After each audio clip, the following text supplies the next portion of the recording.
guys, and welcome to this episode of the Rose Reviews. My name is Adam Rose, and today we're going to be talking about Sausage Party, directed by Greg Tiernan and Conrad Vernon, written by Seth Rogen and Evan Goldberg.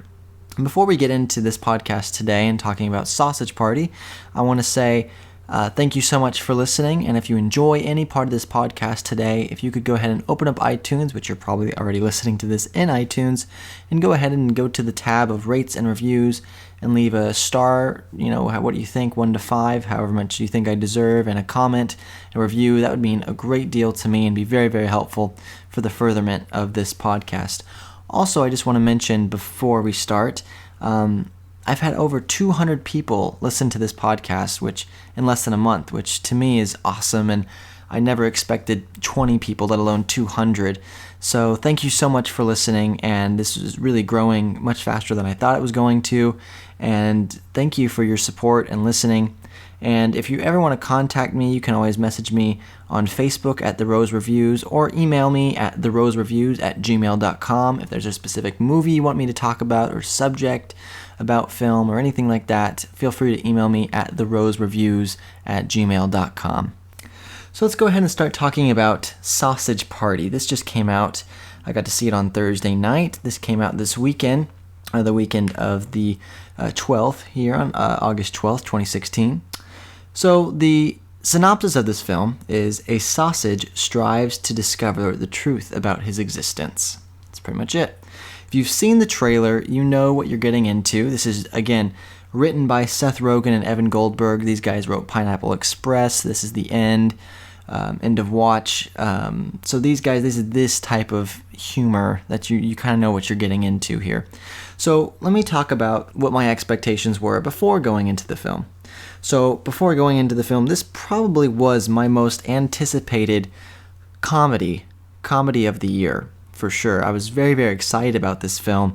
I saw the trailer. I thought it was really funny. I really enjoyed Pineapple Express. This Is the End I thought was really funny.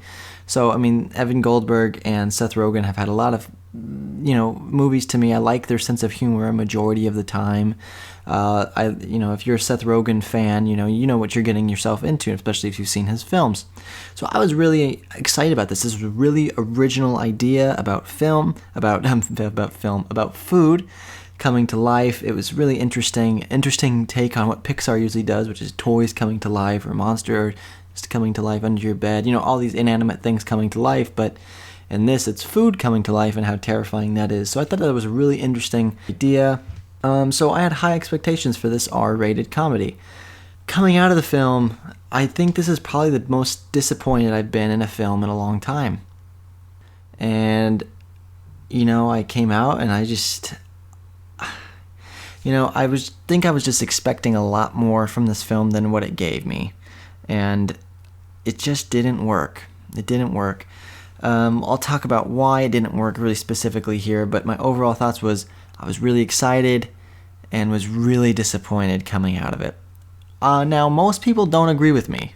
I'm going to be honest with you. Most people don't agree with me. It has an 83% on Rotten Tomatoes, so 8 out of 10 critics like it. It has a 70% audience rating. 7 out of 10 people like it. So most people don't agree with me. So, if you like the trailer and whatever, maybe it'll be for you. And again, I loved the trailers.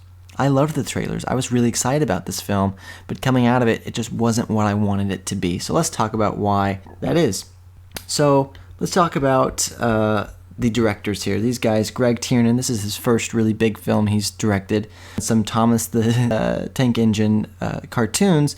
Conrad Vernon has directed Shrek 2. He directed Madagascar 3. So both these guys who's directed this have really done animated films before, but anything like this R-rated. This is very R-rated, by the way, if you couldn't tell from the trailers. So those guys' direction with this was fine. Actually, the animation itself is awesome. The animation looks great. And the budget for this was only $30 million, so it's almost Pixar quality animation. So, I have no problems with the actual animation. A lot of the camera stuff they use and the shots they decide to have, character design, those types of things, I really have no problem with. I thought all of those things look great. What the problem really is with the writing, with Seth Rogen and Evan Goldberg. Now, they've talked about this in interviews and stuff like that this was a passion project for them and that they tried to get this thing greenlit for like 10 years.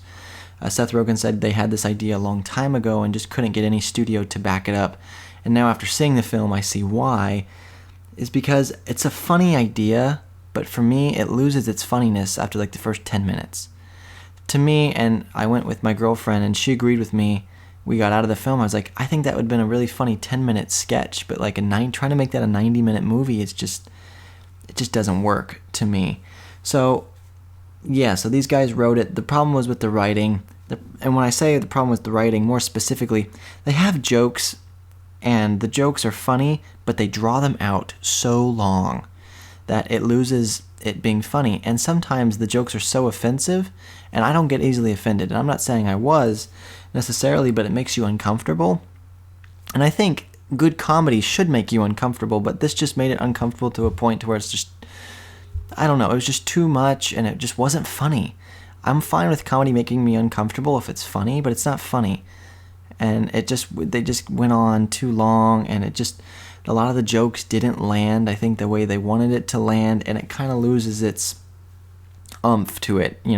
Yay, tomatoes cussing, and yeah, these things are really sexual, and they're making jokes, and they're cussing and making sex jokes. That's great, but it loses its luster after a while, and the story is so weak that it just gets dull. It just got dull to me after a while. So that's my problem with the writing, is that it just thinks it's funny when it's not. And again, this was their passion project, and I think what happened was Seth Rogen was given, do whatever you want. It's your passion project. Go have fun. Do whatever you want. And no one reined him in. When he writes Pineapple Express or This Is the End, you have someone kind of a studio or directors that have more oomph to them, more to back up. They have someone to rein him in and say, well, let's not make it that. Let's not make it that long. Let's tame it down, whatever. And he had no one doing that. And I think not having anyone overseeing him gave him too much to play with, and I think it just didn't work, and it didn't flow. I know my theater itself, a lot of the people weren't laughing a large majority of the time, so it didn't work for me, didn't work for my girlfriend that I went with, and from what I could hear in my own theater, a lot of the jokes didn't land there either. So curious to see what people will actually say after this weekend and how it does, money-wise. The voice talents, is the typical guys that work with, these guys. It's Michael Cera, it's James Franco, Bill Hader, Salma Hayek's in it, Jonah Hill. A lot of the typical guys that work with these, work with Seth Rogen and James Franco on a lot of these projects. So typical guys going in there. There's one voice talent which you will never recognize until the end. It's Edward Norton's in this film. I don't want to tell you who he is, but his voice is unrecognizable in this film and actually very, very funny. So, again, my problems with the film aren't any of the technical things. It isn't any of the voice talent. It's the fact that the jokes for me just don't land in the way I wanted them to land. I think it thinks it's a lot funnier than it actually is, and it tries to be deep and talk a lot about social problems, but it beats you over the head with a lot of things and a lot of stereotypes and stuff, and it just didn't work to me. I laughed out loud maybe once or twice, but in a comedy, if I'm not laughing out loud maybe a quarter or half the time, I feel like you're not doing your job.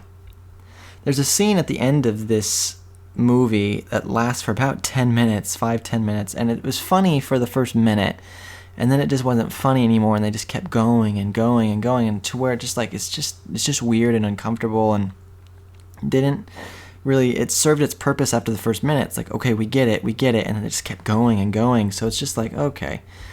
So, and it ends, the movie ends in a really weird way that just makes no sense to me. And again, it's a movie about talking food, but still, I don't know, just didn't work for me. Maybe it'll work for you. If you liked the trailer and you really want to see this movie, go see it for yourself. A lot of people are liking it. It just, for me personally, just didn't work. Just wasn't funny as I wanted it to be. Wasn't clever at all, really, to me. Just the only thing clever about it is that the idea itself. It's an original idea, and I'll give them that. It's a very original idea. It just wasn't clever, and I think it was thought it was smarter than it actually was, you know? So again, not the greatest film, really disappointed with this. So my rating goes, or would I recommend it for you if you like the trailer and you like these guys, maybe you'll like this. I don't know. I like these guys majority of the time, and I really enjoyed the trailer, but I came out of the movie disappointed. So take that for what it's worth. On a scale of 0 to 5, 0 being the worst movie I've ever seen, 5 being awesome. Man, I gotta give this a 1.5 out of 5. So just a little, baby bud there. I was disappointed. I laughed a couple times, but overall, came out saying, well, that was bad. Didn't like it nearly as much as I wanted to. So, curious to hear your thoughts, see what you think. Let me know. Go ahead, email me or message me on Facebook. Let me know what you think if you get to go see Sausage Party this weekend. And that'll be it for this episode of the Rose Reviews. Again, I hope you enjoyed this review. And until next time, I'll see you at the movies. Bye-bye.